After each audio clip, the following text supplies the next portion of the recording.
The Alcock and Brown statue marking the first non-stop transatlantic flight. But they didn't land here. Oh no. Today's programme will show you exactly where they did land.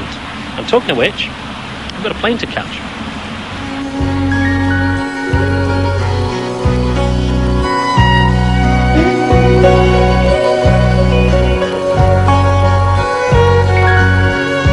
It's a beautiful thing when I look at you and try to see the world from someone else's point of view.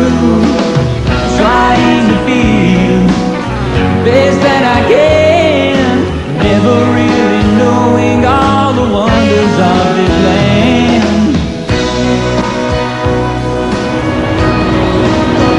See, can you imagine coming right the way across the Atlantic on a Vickers Vimy? Ice all over the wings. I mean, we've just jumped over here in less time than it took you to eat a breakfast. And now, rather than a 4-hour drive, we're going to skip over to the west coast. You want to sit in the window seat? You know I like sitting on the window. I love it, and you're... Yeah, all right, yes you can.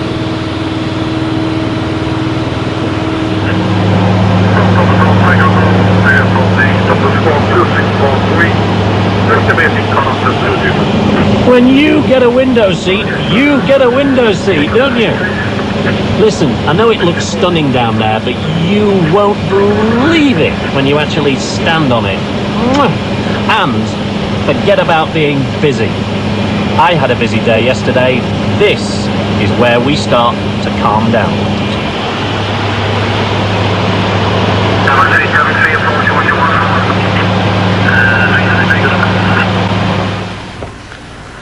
So you've organised this for us, have you? Jolly good, because we'll need it, you see. There's a long way to go from here. Sligo, out, right the way down the west coast. We've a lot of land to cover. Well, you've a lot of land to cover. You'll be doing the driving because I'm tired, as you know. Oh, because it was a very, very long day yesterday. It was business. I was doing business. Very important. Well, all right. It was a game of golf, but it was a long game of golf, and I need to relax now. I don't suppose you've got any remedies for tired executive bodies, have you? Isn't this beautiful? The breakers just gently falling into the sandy beach. Enniscrone, this delightful little bay. Show them where it is.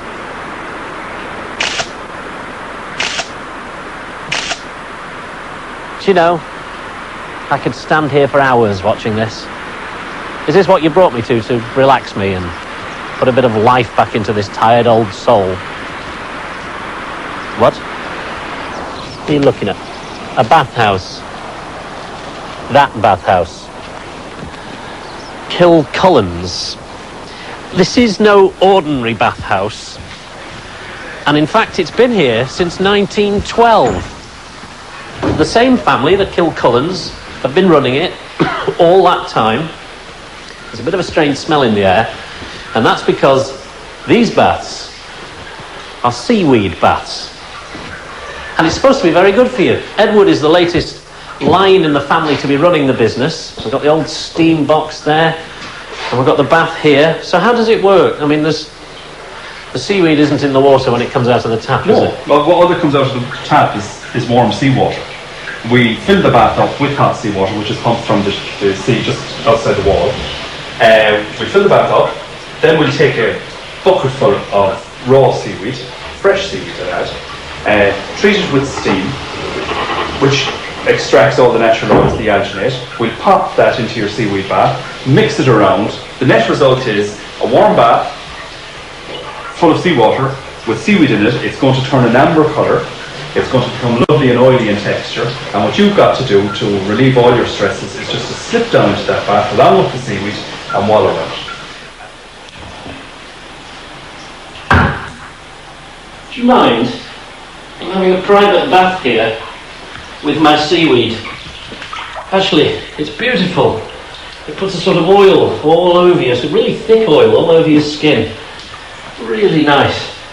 I mean, you've no idea how trying these golf days can be. And this is just what I need. I might even be able to finish the programme now. Apparently it's the oldest bathhouse still going, because all the others have closed down, but this one's carried on going since 1912.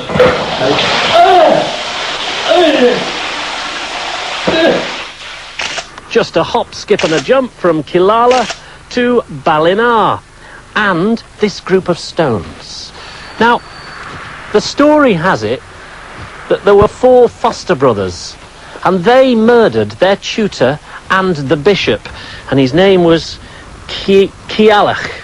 Having difficulty with the Irish pronunciations.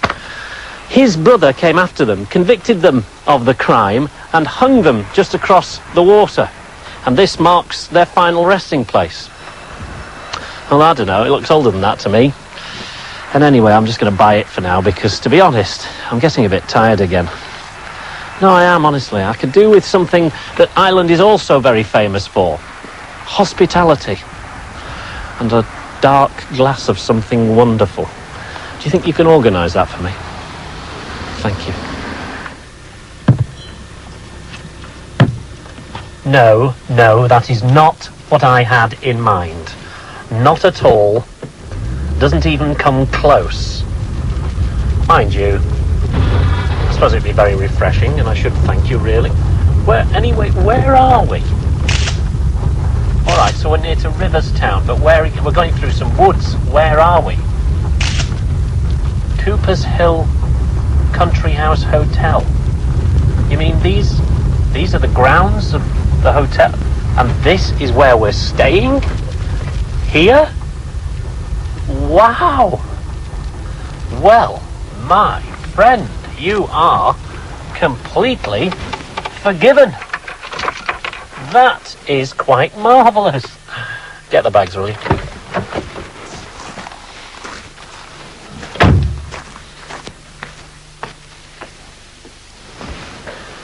Yes, come in. I'm just...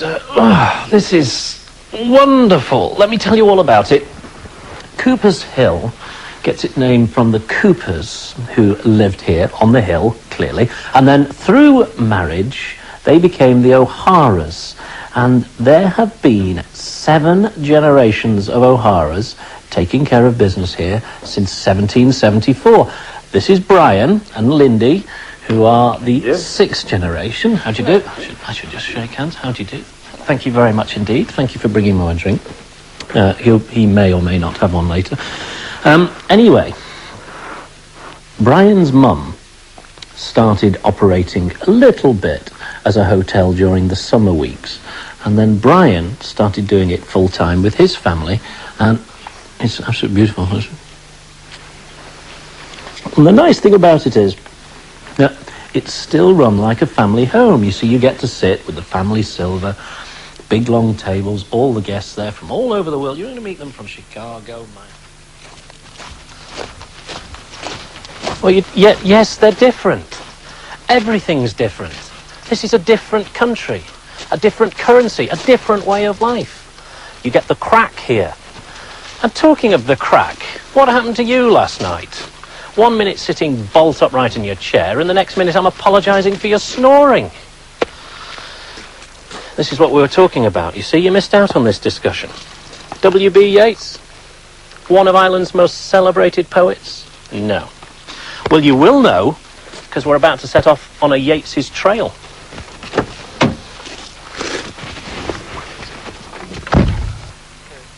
And strangely, our tour starts off here at Carrowmore, which is just to the west of Sligo, right in the heart of Yeats country, but also Europe's most significant megalithic cemetery. And this is the star player in the cemetery. It's tomb number 7, and it's a passage tomb, and it dates back 5,290 years. It stood the test of time. The main burial was in there, and then there were 18 to 20-year-old girls buried around it, each of them with a tiny fragment of an older man's skull and unopened oysters. Yes, I think you're right, some sort of ritual going on. But you can imagine Yeats here getting a real sense of place. Go gather by the humming sea some twisted echo harbouring shell, and to its lips thy story tell.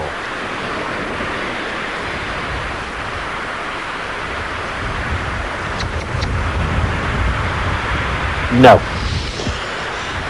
But are you getting into the Irish way of life now? Feeling relaxed, not wanting to move on? No, all right.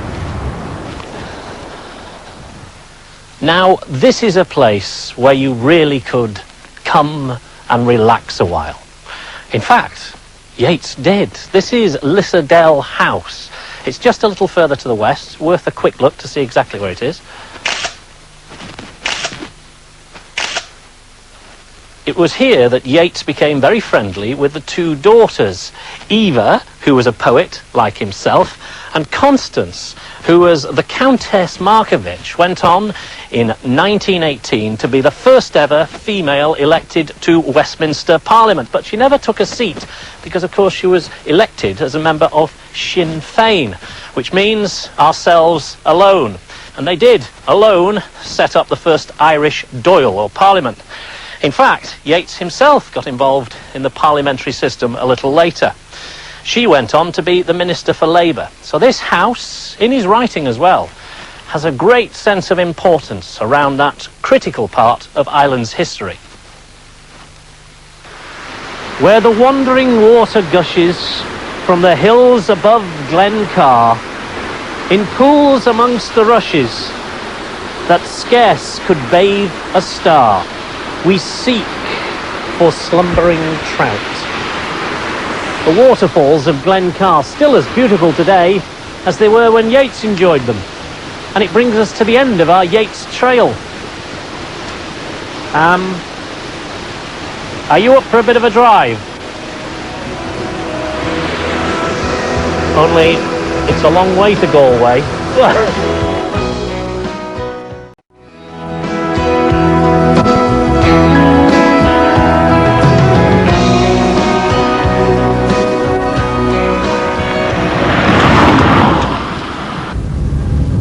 Oh, now, hold on a minute. Hold on. Uilleann pipes. Did you see that? Do you know what it means? Uilleann means elbow pipes. It's like bagpipes when you play them with your elbow. It says Charles Roberts, Uilleann pipe maker. Shall we go in? Right, let's have a look. This is John, Charlie's youngest son. Inside is Alan, who's going to play us something, and Charlie, who's in a tiny little workshop making the pipes. We'll go and have a look. Come on, John, come with me. Okay. I think John quite fancies being a cameraman. Go on, you get up on there, sit down on your seat, and I'll squeeze past and say hello to Charlie. How do you do? Nice to meet you. You're a Geordie out here in Ireland, right. Making pipes for the, well, is it for the Irish or is it for all over the world? For all over the world, basically, yeah. My wife's from Sligo. So that's why we're living here, yeah. Yep. Right. And these are they. Can I touch? That's a half set of Uilleann pipes, concert D set. That particular set will be going to America. To America, this one? And you sell them at your Australia, all over the place? All over Europe, most of the world, yeah. And you make every single part of these? They're a handmade instrument, basically, yes. I really just don't understand how anyone can have the talent to make all of that, but there we go. That's because I have very little talent. So somebody's here, Daddy. Someone's here. All right, you go and see to that then. John's off. So, is this a labour of love? Well, I suppose it would have to be, really. You would never get rich making pipes, you know that. Is that right? That's right, yeah. Excuse me. Well, John's back. So he's a director now. That's what he is. He's a director. Oh, and we've got a letter. There you go. And I'm afraid it looks like a bill. I'm sorry about that. Right. So are you going to give us an example of how they work then, Alan? Yeah? All right. I'll get out of the way. I'll leave you to it. And thank you very much for sparing some time.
Well, there you are. Knock International Airport. And it's huge. You can land the biggest planes in the world here. Jumbos, anything. You name it, you can put it down here. And if you see where it is,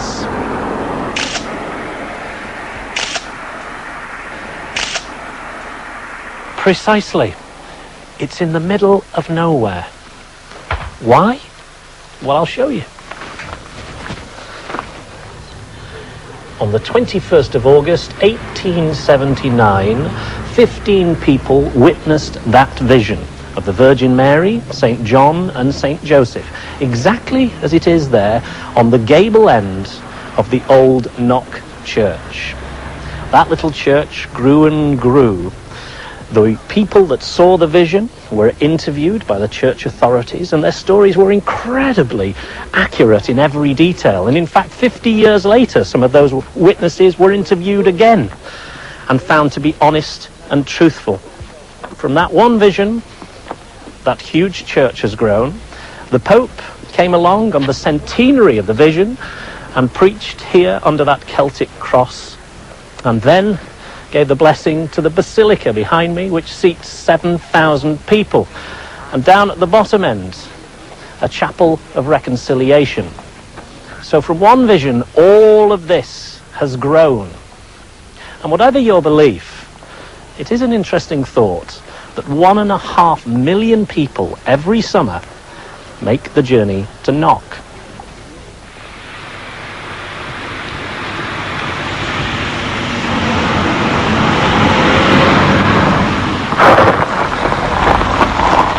Right, well, we've been following an old trading route down the country. You show us where we are now on the map.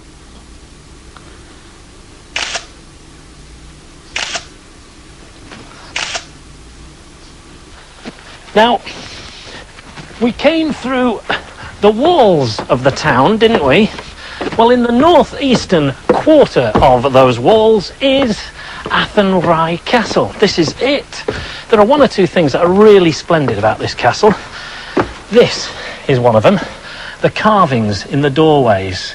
Really unusual for a Norman castle to have carvings like that. You get it in churches and things, but you just don't get it in castles. Come on in. This is another reason.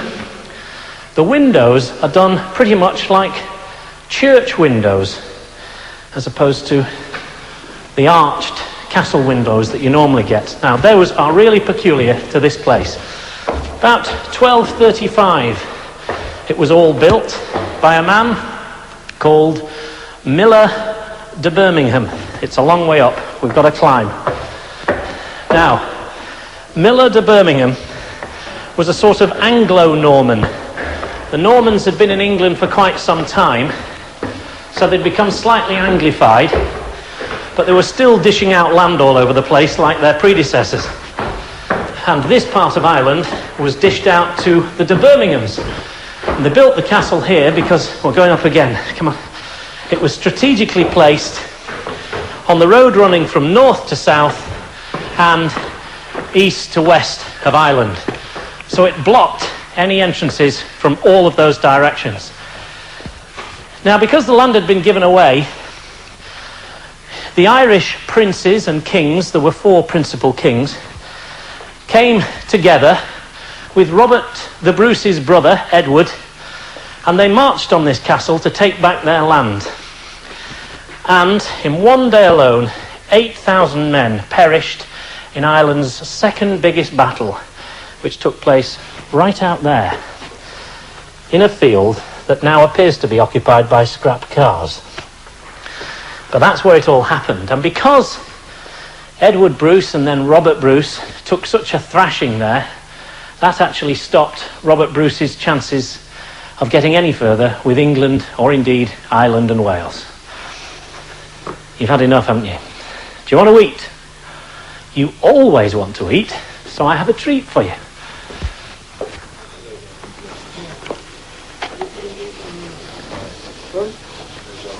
Why couldn't you just have had, like, fish and chips, like anybody else, or a burger or something?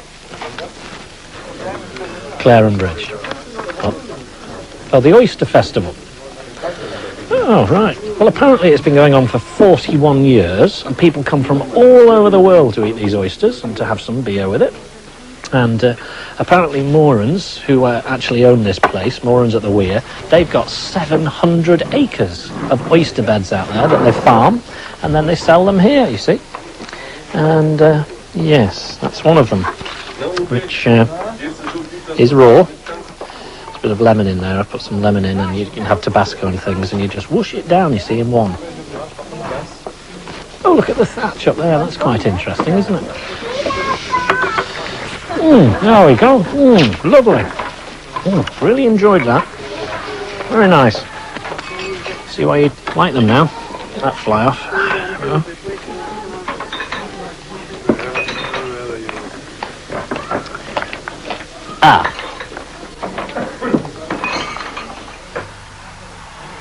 Look, you should be over here.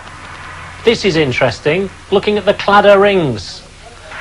Cladder is the name of a tiny little fishing village, but I'm telling you, these things are famous all over the world. Richard Joyce designed it, first of all. It's two hands clasping a heart with a crown on top, and it's really important. See, there they are. Now, you can wear that in all sorts of different ways. You can, well, basically, it shows whether you're available or whether you've actually got somebody. These are ladies' rings, actually. And you'd give this to maybe the person you loved, you know, but what are you doing? What are you doing? There is no woman in your life, is there? You haven't got a girlfriend, have you? Have you? It's not that woman who came round to mend the washing machine, is it?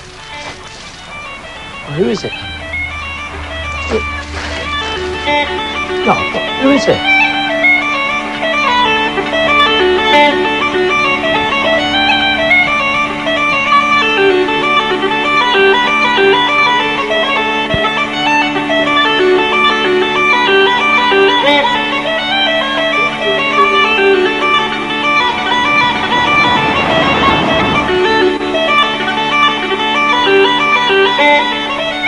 You see, that's the beauty of Ireland. You leave Galway and you turn down a tiny little winding coastal road that seems to go on forever, and then suddenly you come across 50 acres of beautiful gardens, and set in the heart of them, Cashel House Hotel. Do you know that one of the first guests here was Charles de Gaulle? He stayed here for 2 weeks in '69. And it's a perfect place for a gentleman like him and me, because you can go shooting, hill climbing, golfing. You can even do a spot of pony trekking. They've got their own horses at the back. You like that. They've also got their own beach, so we can do some fishing.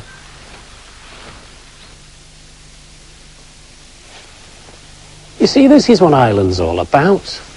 Beautiful water, beautiful weather, fabulous scenery, and a spot of fishing. Absolutely brilliant. What?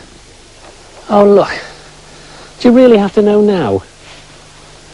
Right, okay, well, next time you join us, we're going to be... It's hard to believe. We're going to be underground. We won't have any sunshine. We're doing the whole programme under London. Secret passageways, secret tunnels, silver stored away, under department stores, Churchill's bunker, you name it, the whole programme underground. What? Oh, yes, actually, yes, we did, didn't we? We said we'd do that, and it's just up there. All right, we'll get to it in just a second.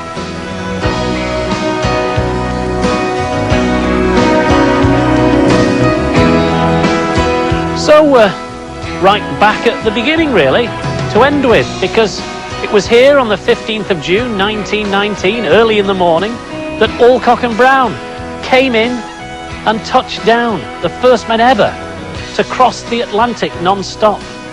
You're being all arty again, aren't you? Come round here. You know, they only just made it, because the sea's just there, and actually they landed just over there. There's a little white mark showing it. This is just a monument behind me that they put up to mark the spot. You see how close they were?